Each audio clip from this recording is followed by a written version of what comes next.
নমস্কার বন্ধুরা, আমি সোমা গাঙ্গুলি। আজকে আবার আরেকটা রান্না নিয়ে এসেছি।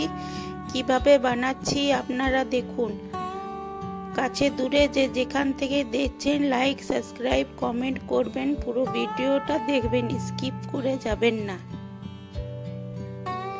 কড়াই বসিয়ে দিয়েছি, এরপরে তেল দিয়ে দিলাম, শুকনো লঙ্কা দিলাম, তেজপাতা দিলাম, এরপর 5 ফোড়ন দিয়ে দিলাম, এরপর ভালো করে শুকনো লঙ্কা তেজপাতা ভালো করে একটু নেড়ে চেড়ে নেব। এরপর টমেটো দিয়ে দিলাম, আদা বাটা দিয়ে দিলাম, নুন দিয়ে দিলাম, হলুদ গুঁড়ো দিয়ে দিলাম, এরপর একটু কাশ্মীরি লঙ্কা গুঁড়ি দিয়ে দিলাম, একটু কস্তুরি মেথি দিলাম, একটু চিনি দিয়ে দিলাম, একটু জল দিয়ে মশলাটা ভালো করে ভেজে নেব। টমেটো গুলো নরম হয়ে যাবে ততক্ষণ পর্যন্ত।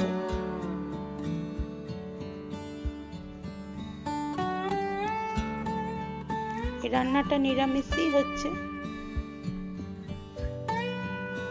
এরপর ছোলার ডালটা ভিজিয়ে রেখেছিলাম দিয়ে দিলাম,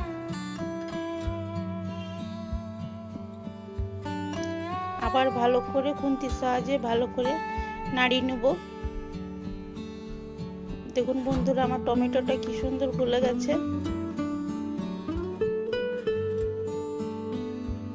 এরপর পটলটা কেটে রেখেছি দিয়ে দেব।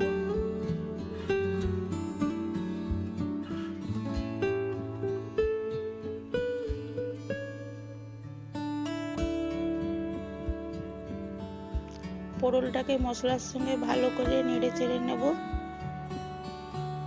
ভালো করে মিশিয়ে নেব।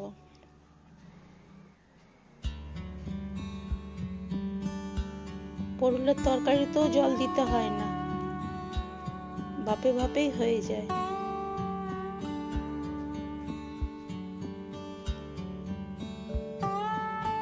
দেখুন ভালো করে খুন্তির সাহায্যে বারবার নেড়ে চেড়ে নেব, যাতে না লেগে যায় কড়াইয়ের মধ্যে।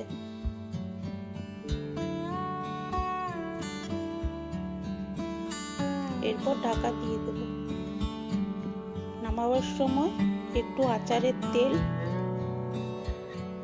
দিয়ে ভালো করে নাড়িয়ে নেব।